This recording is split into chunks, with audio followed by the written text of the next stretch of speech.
Hello, student. Good morning. I hope you all will be safe and sound. As we have discussed about the understanding laws, now you will come to know about the judicial system of country that is known as judiciary. As I have already told you, there are three form of that is organs of the government, that is legislative, executive, and judiciary. The legislative main work to legislate the laws, to make the laws, and executive to execute the laws, that is to implement the laws. And if somebody is not following, violating the laws, the judiciary is having the work to give the punishment and to make a guideline for these laws. Okay. So in this one chapter, we will come to know about the judiciary, what used to happen, and which role of the judiciary is there. Okay. So at a glance, the newspaper provides you a glimpse of the range of the work done by the courts in this country. If you just go for just seeing once to the newspaper, it will provide to a view of the range of the work done by the courts in this country. Means if you get this sort of the news regarding to the any court in this country, so you can check and you can see the ranges of the work of the that is courts. But can you think of why we need these courts? As you have read in Unit 2, in India, we have the rule of law. As you all know that we are having the rule of law. What this means is that law applies equally to all persons and that a certain set of fixed procedure need to be followed when a law is violated. As we all know that rule of law means to say that is the laws are applies equally to each and every person in the country. Okay, and as well as that is there is a certain means the set of the fixed procedure. If somebody is violating the laws, so there is a fixed procedure to need to be followed the particular rules and regulation in the country. Okay, then to enforce this rule of law, we have a judicial system that consists of the mechanism of courts that a citizen can approach when a law is violated. When a law is broken by someone, and even if your rights are being violated, so that is why we have a judicial system. Through this one, there is a mechanism of the courts, so every citizen of the country can approach to the court. As an organ of the government, the judiciary play a crucial role in the functioning of the India's democracy. As I have already told you, it is also the organ of the government. It plays a very important role in the working of the India's democracy. It can play this role only because it is independent. Here, that has been given. The judiciary can play an important role because it is independent. Means not the foundation of anything. What does an independent judiciary mean? That you will come to know in this one chapter. Is there any connection between the courts in your area and the Supreme Court in the New Delhi? In this chapter, you will find answers of these questions. Here, downside, you can see that is, you are well familiar with this one picture. That is the picture of Supreme Court of our country. That is the apex court. Apex means the highest court, the Supreme Court of our country. Okay. After this one, they have told here what is the role of the judiciary. You will come to know about what is the role of the courts in our country and the judiciary in our country.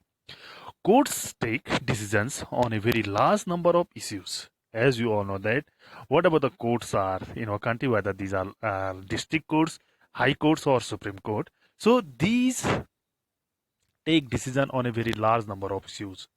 They can decide that no teacher can beat a student, or about the sharing of river waters between two states. They can punish people for particular crime. Broadly speaking, the work that the judiciary does can be divided into the following way. Okay, as they have given here the different examples, different kind of the rules. Okay, so these all the things are done by the courts. The court take the decision. Okay, as well as here we can categorize the work of the judiciary in the following. Okay, that is first thing they have given, the dispute resolution. Whatever the disputes, whatever the conflicts that occurs, it is the work, it is the duty of the court to solve these all the conflict or dispute. The judicial system provides a mechanism for resolving disputes between whatever the disputes between citizens and the government, between two state governments, and between the central and state governments. Whatever the disputes are there, whether that is between the citizens, between citizens and the government, between the state governments, and between the center and state governments. These all the conflicts, these all the debates, these all the disputes are solved by the courts. Then judicial review. What happens under this one? As the final interpreter of the constitution, the judiciary, the final decision which is given by the court, the judiciary also has the power to strike down particular laws passed by the parliament if it believes that these are a violation of the basic structure of the constitution. Mean to say, if parliament makes any law, pass any law, so if judiciary thinks, if the Supreme Court or High Court think that law is the violation of the basic structure of the Indian Constitution, so this the power has been given to the court to go for the judicial review of the particular law. This is called judicial review.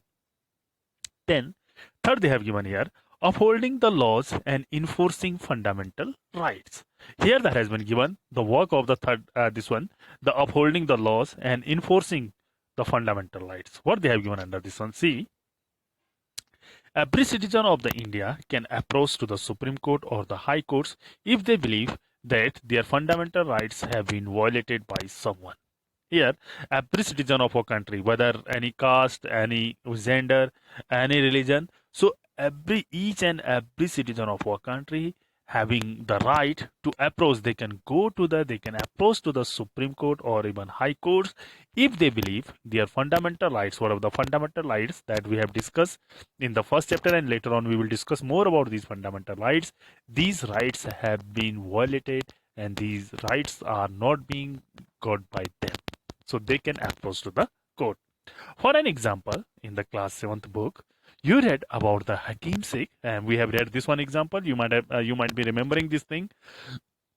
An agricultural laborer who fell from the running train and injured himself, and whose condition got worse because several hospitals refused to admit him. We have read this one example about the Hakim Sheikh. So at last, what happened? On hearing his case, the Supreme Court ruled the Article 21, that is Article 21A, that is related to the right to life, which provides the every citizen the fundamental right to life, also includes the right to health. In this one case, you might be remembering these all the things. So what happened? Some kind of the compensation was given by the court to him. Whatever the expenditure that related to his this one caring and treatment, whatever the that is expenditure were there, that was given by his particular company or particular factory where he used to do the work. And here, and by the state government as well. He is a agriculture labor, so state government paid for it. So here, what they have given, the same example they have given, in therefore directed the West Bengal government to pay him compensation for the loss suffered, as well as to come up with a blueprint for primary health care with particular reference to treatment of patient during an emergency. So this case, as in the Supreme Court, he just filed a petition. He filed the case over there. So he won this one case. So the state government of the West Bengal just gave the compensation. Compensation means to say whatever the things, whatever he have lost, like that is for treatment, the money and other things. So these all the things were given by the government of West Bengal. So we have also read this one example. Okay. So here, that has been given with the help of your teacher. Fill in the blanks spaces in the table below. You can fill it. Dispute between center and the state. It comes under which one? So you can fill by just we have read about these this one, the different kind of the functioning of the judiciary, that is dispute resolution, dispute, judicial review, and upholding. These all things you can fill it. Then what is an independent judiciary? They have given here.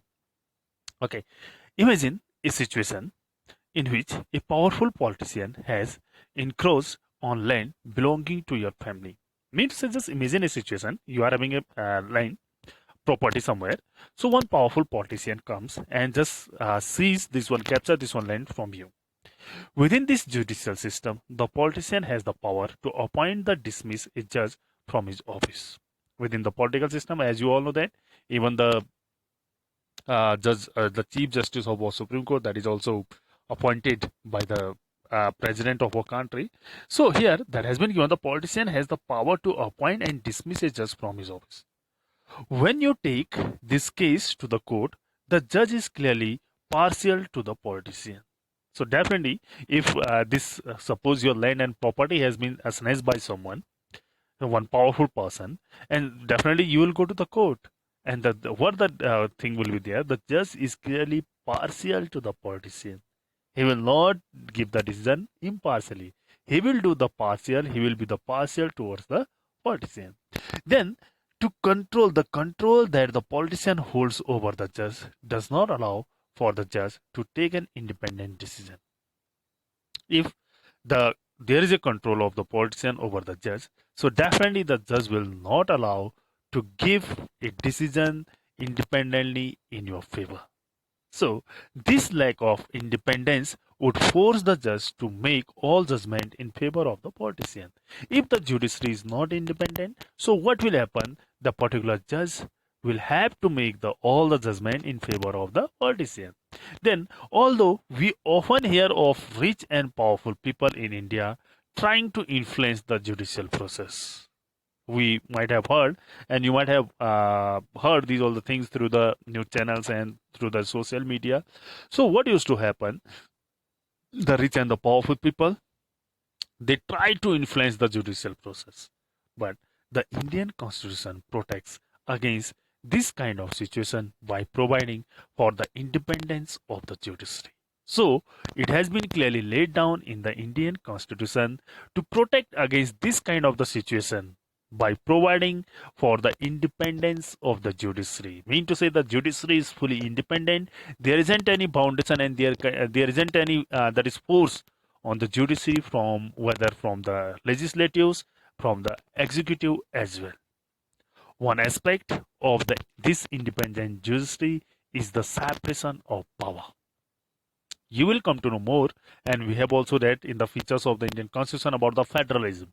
Here we have talked about the decentralization and separation of power. If you will go through the higher classes in 9th and 10th, you will come to know more about the separation vertically and horizontally. The separation of power has been done.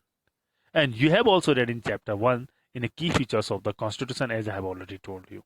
That is, what this means that here is that other branches of the government, the legislature, the executive, cannot interfere in the work of the judiciary.